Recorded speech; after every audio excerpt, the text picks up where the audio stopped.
Welcome back to the CleanTitans channel, where we spotlight the innovators powering the green energy revolution. Today, we have a true pioneer, Joe Czajkowski of Czajkowski Farms. Joe, welcome to the show. Hi, nice to be here. We're thrilled to have you. Your farm is a shining example of how agriculture and clean energy can work hand in hand, literally. You were a trailblazer in adopting agrivoltaics, and we're eager to hear your story. For our audience, could you give us your background and a brief overview of Czajkowski Farm and its history? Yep. My family has always farmed. They came over from occupied Europe during the start of World War I. All my grandparents did. They started farming and sharecropping and working with other farms. And then finally, as time went by, they were able to step up and buy equipment and some land. And they were able to farm on their own. And we still are after a number of generations. Your farm has a rich history, I understand. Can you tell us about the generations before you, how the farm has evolved over time? Yeah. My grandparents, like I said, they left occupied Poland. They landed and they started working for some other old family farms like the Dwyers and the Cowells, Joneses. And after they worked there a number of years, they started to farm a little bit on the side with them, sharecropping and things. And then in time they bought equipment and they rented some land and started farming. And they raised mostly onions and tobacco. And they started off with small acreage, like 6 or 7 acres. And now we farm a little bit over 400. And my brother has a comparable farm a couple miles down the road. And we raise mostly vegetables and fruit, and we still raise some tobacco. We both add some value added. You peel the squash or make the vegetable noodles, and that seems to work pretty well. We raise a lot of carrots, a lot of Brussels sprouts, a lot of grain corn and tortilla corn. It's pretty good. We also try to be pretty good stewards of the soil. I plant a lot of veg for cover crops because that way I can make my own nitrogen naturally without having to use as much chemical nitrogen derived from natural gas and other sources. We can probably make between 50 and 80 pounds of actual N per acre with a good cover crop nitrogen of veg.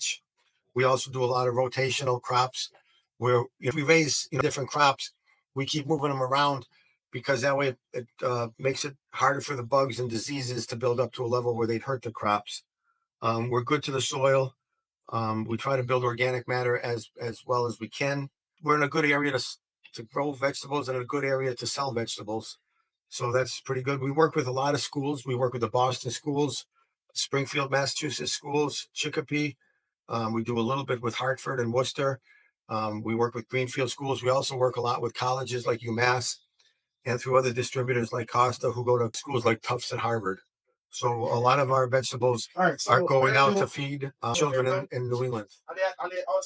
Sparked your interest in sustainable farming practices? Was there a specific moment or experience that led you down this path? Yeah, I first got interested in trying to do a more sustainable agriculture when we started to farm some of our farm organically. We added land that had been sitting idle for a number of years, so it qualified to be farmed organically. And for that reason, we tried to learn more about making our own sources of nitrogen.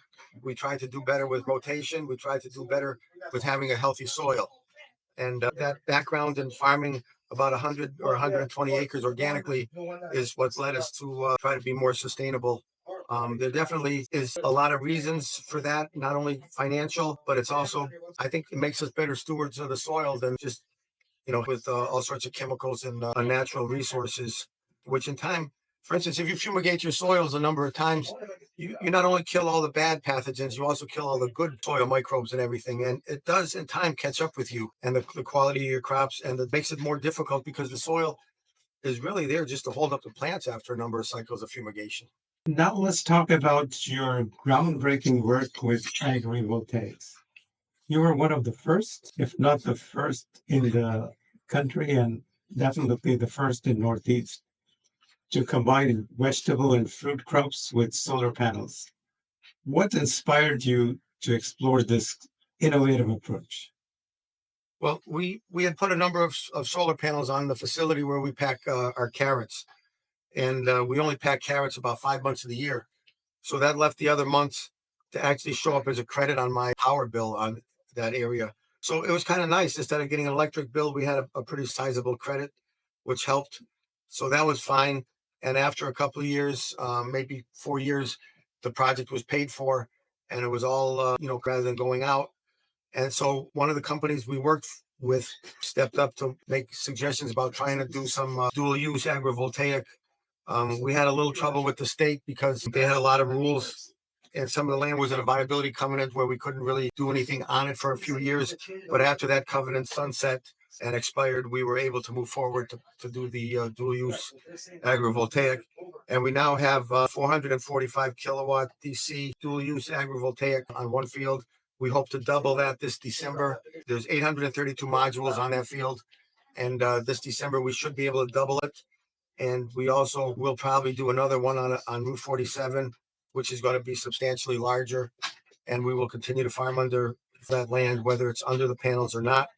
I'm a little unsure what's going to happen with some of the subsidies and the rural electric leap grant and tax credits that are supposed to come along with these projects, whether this administration will keep them in place or whether they will have them die out.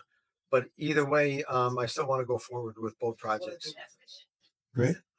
Well, can you walk us through the process of setting up the solar panels and integrating them with your crops? Yeah, I guess first, if your listeners are interested, they can go to the Hyperion website that Jake Marley has, and it can flesh out a lot of the details on what's necessary to put in a project like this. He's got a few projects that he's done. This is really the only truly dual use project that he's done with the tracking panels. So they should go to the Hyperion website and they can learn a lot more. And Jake Marley, the guy who put the project in, is really knowledgeable and really helpful. And he's got a lot of projects in the pipeline. So Jake really stepped up through the process, and he got us shepherded through the town rules and the state rules. And I would recommend to anybody that they work with kind of an experienced pro, because this is something you can't just do on your own. You need somebody with some experience, and it helps tremendously. So, what were some of the initial challenges you faced and how did you overcome them? Some of the challenges we faced, we had to hire a Berkshire consulting firm to go to the town zoning board and make sure that everything was up to their specs, which we did. And Berkshire Design was great in our area for bringing us through that process. And they did a really nice job. Everybody on the planning and zoning boards were impressed with how they had their act together and all their paperwork was in place. So they did a good job. The state didn't really give us much trouble. The Conservation Commission did have some concern because there is some hydric soil, but in honesty, it's relic hydric soil. It was hydric soil, maybe 150 years ago, before the area was ditched and drained for farmland. So the soil is not really relevant to the reality of the ground now, but it was a number of years ago. So that was the project we had to go through. Now you know what to do. You mentioned Hyperion. What partnerships or collaborations were essential to making this project a reality? He handles all the problems. I just gave the go ahead. He knows his stuff. It's what he does full time. He's been at it for a number of years, and his father had a similar business. They were great, and I would recommend to anybody trying to go forward with a project to work with somebody good and somebody experienced if you want a good project. We also have to float a bond with the town guaranteeing that in 20 something years when the project is done, that everything will be cleaned up perfectly. And that's something he also saw too. And the town was good about it. I don't expect to have too many problems going forward with the town. MDAR, Massachusetts Department of Ag and Resources, they were a little slow on moving things forward. But in time, they came around and they were okay with it. And they've actually been out to the site a number of times. We also give information to the state and to the University of Massachusetts on what we're getting for production of both our crops underneath and for the electricity. Many farmers might be hesitant to try something new like this. What advice would you give to other farmers considering agrivoltaics? My advice would be start on some of your poorest land, some of your worst soils. I wouldn't put it on my best. The reason for that is you can bring up the production and the earnings from your poorer soils quite easily by having the dual income streams of the electricity and the crop. This way, any is because like that field we put it on, that was a very highly eroded soil. It had been in set onions where they plowed in the fall or in the early spring, like in March, and then the wind would howl through there and take a lot of the topsoil away.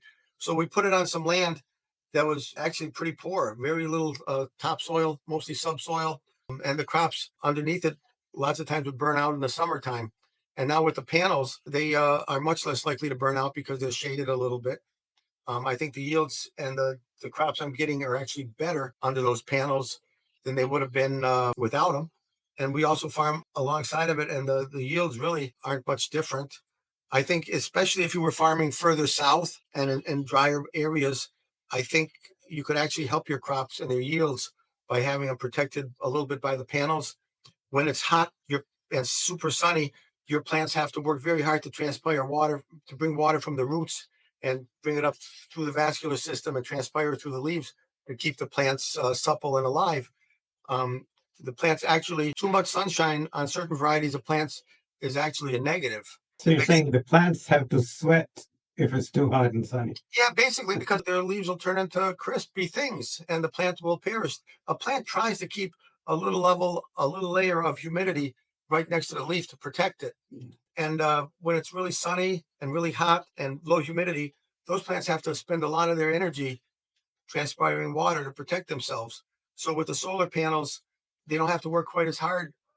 And they're finding in southern France that their yields of raspberries and other things are actually better under the solar panels than they are out in the open fields alongside. What are some of the specific crops you're successfully growing under the solar panels? Have you noticed any difference in yields or quality compared to crops grown in traditional fields? We have some land alongside the solar field where we plant the same crops kind of as a check. The yield is very comparable per row. Is a little less yield overall because on the lines where the posts are driven, you don't get a row of vegetables. So you do lose a little bit, like maybe 10% of your row because of the posts. But taking an acre of open space and by the row foot, I think the crops are just about as I think they're the same. Sometimes maybe even a whisker better. Um, when we had the crop the year before last of broccoli, I actually noticed that the plants underneath the panels were actually a little bit bigger in stature and a little bit better than the ones out in the open more. What are the biggest benefits you've experienced from implementing agrivoltaics on your farms? Have you any unexpected advantages? Well, the payments that Jake Marley was able to stack one payment on top of the other for the different things like the dual use, there was a bump up in how much he got paid per kilowatt hour. He tied it in with low income housing somehow to help them have subsidies, so we got another bump up for that. He got a number of bump ups on the amount paid per kilowatt hour, and it's totaled out to be some pretty good money, and to make that particular much more viable and much more profitable than just regular farming on bare ground. What are the environmental and economic benefits you since implementing the system? The economic benefits, which are pretty significant, we actually get about 4 times as much from the solar payment than we do from the actual crop underneath. So that's pretty nice. I don't know if all these subsidies and all these benefits are going to stay in place, but as of last year and when we put in this particular field, it was pretty wonderful. How has this approach impacted crop yields, soil health, and water usage? Well, the yields are comparable. The soil health is comparable also. Where we did Brussels sprouts, excuse me, where we did broccoli under those panels the last 2 years, broccoli is only a 65-day crop and a 365-day year. So much of the year, 300 days of the year, we're able to raise cover crops underneath the panels and actually improve the soil tilth and the percentage of organic matter. So after these 20 something years that it's in solar, we actually hope that the soil is better and has more organic matter and is healthier. The only problem we had was when they drove the posts, we happened to have a couple of really wet months or wet weeks, and they did some compaction at the onset of the installation. On the next two projects, we hope to have them drive the posts in the wintertime when the ground is frozen and not have the compaction issue. What about water usage? Um, For the last years, I haven't had to water. We do have two well points there, and we could theory do drip irrigation or something like that. But with the solar shading, even in a relatively dry fall, we weren't. It wasn't necessary to irrigate. That particular location would be very, very difficult to irrigate. It's pretty far away from any brook, but it does water pretty well. We were okay with, and the year before we had tremendous amounts of rain, so we didn't have to irrigate that year either. So far it's been okay. You haven't had to add water. If you were farther south and in a drier climate, yeah, you'd have to irrigate. That particular field has a disease called Phytophthora, so we can't do some crops like summer squash or winter squash where drip irrigation would be practical with your row spacing being 6 foot. But we have had to irrigate the broccoli there even once. It never really hurt. Nice. Beyond the farm itself, what impact do you hope your pioneering work will have on the broader agriculture community and the clean energy movement? I'm peering to several of my friends who have farms in the area, thinking that, it'll help them with their cash flow and to get a little more return of income to their farms. So I think in the long run, we'll see more dual use solar in our town and in our area. The power line weren't really put in to have power going both ways. So there are some constraints as far as, you have three-phase power near you. You have to be relatively close to a substation. There has to be capacity on the lines. So this will not fit every location. But in this area where it's kind of suburbia, the three-phase power on most streets going by most fields, we have capacity on the lines. We have active environmentalist off-takers who want to be part of the project and take the power. So it's pretty. I would like on one of the projects we hope to do this winter. I would also like to try to tie it into a battery storage or possibly Bitcoin mining, and that way maybe if it was with a battery storage, we could sell the power during peak hours. Let's say from 5 at night, whereas right now we're only generating power during times. So I think we can take this and maybe even make it a little bit better and get a little higher payment to offer the power during peak times. Our town just passed a ruling that battery storage units were allowed in town except above the town aquifer. And then even there, the Dover Amendment in our state laws supersedes the town laws, and they are trying to force the town to allow it even in the aquifer area, which I don't think is really. It's not for me to decide. If they put in the aquifer area, they should make sure they have plenty of containment in case there ever is an issue. How has the local community reacted to your agrivoltaic project?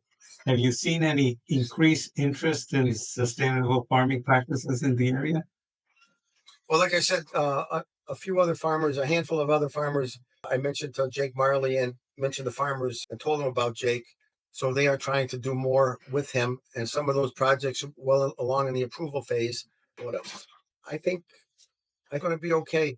There's also a court case moving through our state courts for June, where in our state, a lot of the land is in an agricultural preservation restriction, where, in other words, you can't ever develop it with housing or something. Now, the case, Michael Pill's case, he's trying to say that, having used solar on your field, it remains in agriculture and it should be allowed. We will know more about that probably by July or August because they're in the discovery phase right now. But and that would open up a lot of potential for me because I have quite a bit of land that I happen to buy that was in the APR program, and I happen to have high tension lines running along to those fields.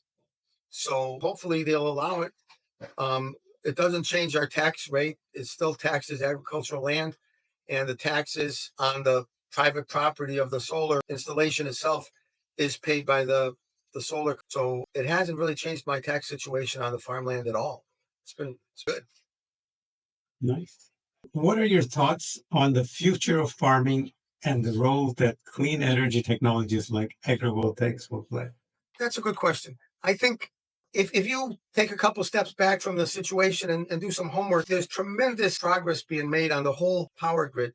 Um, for instance, 15 years ago, if you were to talk to somebody, they would have been concerned about the hole in the ozone or acid rain or sulfur in the water. And when you think about it, all those three problems have been solved in the last 15 years. We don't talk about any of those things anymore. We talk about whether the grid can handle it. We talk about two fuels and carbon dioxide. And there's so many wonderful projects and so much wonderful research going on. About 40 miles from here, there's a company called Commonwealth Fusion Systems that has already built and tested ways to generate electricity using hydrogen, just like the sun does, or like a H-bomb does. And they've had some successful tests. They hope to be generating electricity shortly after the end of this decade using that technology. And it could make tremendous amounts of clean, renewable energy that's not really nuclear. Yeah. There's Joe, solar has gotten so cheap now. It's market. It's you get for just a week's worth of coffee at a fancy coffee place. Uh, so people are now, instead of fence, they just use solar panels for fence. Have you seen any of that? They use like dual-sided solar panels now, both sides solar panel. So there's none of those in our area yet. Once again, I think that might be a better fit for it's like Arizona. It might pay back sooner. We're seeing quite a bit of solar on lands, on parking garages. It's being applied and applied well, and I think there's going to be progress. I do want to see the subsidies on solar because I think it's everybody. It's good for the environment. It's property owner. I think it can be overdone on really good farmland out of production, but it's not really necessary to take good farmland out of production. You can still get good crops underneath the panels, and all it means is just having a higher post. right. But it's cheaper to use solar panels to make fence than to use normal fencing material. That's cool. Some clever people out there doing some clever things. I hope the cows don't get too rough on it because a cow can hit stuff pretty hard. And if a cow had a brain, it would still be a cow. I mean, I wish them well. For our viewers who are interested in learning more about agrivoltaics or visiting your farm, where can they find more information? Their best bet would be to go to the Hyperion website. I'll include the link in the description. To the Hyperion website. And then, if you spend 10 or 15 minutes online looking up dual use agrivoltaic projects, you'll be able to pull in information from around the country and around the world. And actually, in Europe and France, Italy, and places like that, I think they're a little bit ahead of us on implementing this. And I think I can learn a lot from their experiences without making some we might make otherwise. But Europe is doing it pretty seriously and creatively and well. What about visiting your farm? I thought I saw on your website, do you have people can come and pick strawberries? Well, we have pick your own strawberries on another road on a state highway on Route 47. The solar field is about maybe a mile and a half from there. Hopefully, if the last stuff goes through, we will have a solar field right next to our strawberries in a year and a half, hopefully. And that'll be interesting. I might actually try to raise strawberries underneath them. And I'd also like to see, I'm a little bit old, but I'd like to see people do blueberries under solar panels because you put up the poles for the netting anyways to keep the birds out. So you'd have a structure for hanging your nets right on your blueberries.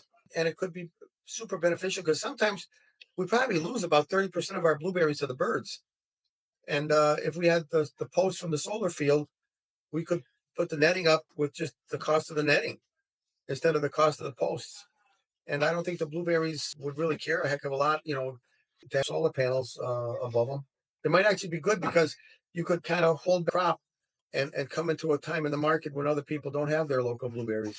Do you do any for visiting your farm? Do you do any tours or is it open Obviously, for visitors? we're social, and if somebody wanted to stop by and see it, we'd be happy to show it to them. It's out there all the time. We have a nice access road to it. If they were to go on Google Satellite Earth, they could look at it's on Shattuck Road. What number would that be? Well, it'd be about you could go to like 92 Shattuck and expand your wide, and you'll be able to see it already in the back, and then they can Yeah. zoom down on it and they can see it. And if they do street view, they could almost take a ride through it from their household. But they can look at it from Google Satellite Earth, or they could look at it on Hyperion's website. Either way, they can take the site with the click of a mouse. Yeah, virtually. Joe, this has been incredibly inspiring. Thank you for sharing your journey and insights with us today. You're a true clean titan. Is there anything else you'd like to share with us? Yeah, I think solar has its place.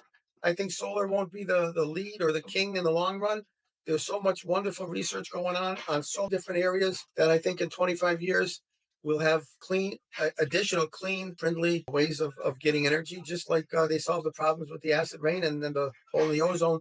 They will find incredible, innovative ways, which is what our country and the world has always done with problems.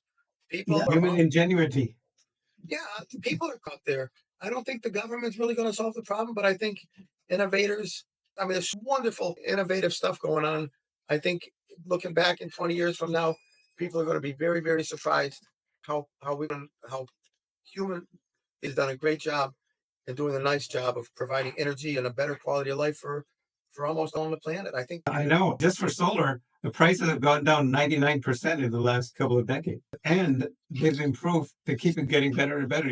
Just years ago, the panels used to be 300 watt. Now they sell panels that are 600, 700 watt. yep. And they've taken the weather remarkably well. I mean, we had pretty heavy snows. There were absolutely no problems. Everything was developed and structured perfectly for the situation.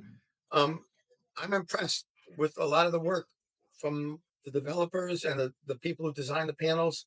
Um, we live in pretty amazing times. Yeah, and this thing is happening with batteries now. Battery prices are going down rapidly, and they're getting better and better. Humans' brain power can just keep making them better and better when we Good. get It's, at it, right? I think, and you know what? I actually enjoy learning more about it, as I'm sure some of your viewers do. But I'll tell you, there's some wonderful, wonderful things on, and I'm just happy to be a very small part of it. Well, thank you. You are a true clean titan. And to viewers, thank you for tuning in to Clean Titans. Be sure to subscribe for more inspiring stories and exclusive interviews from the world of clean energy and sustainable agriculture. Until next time, stay green.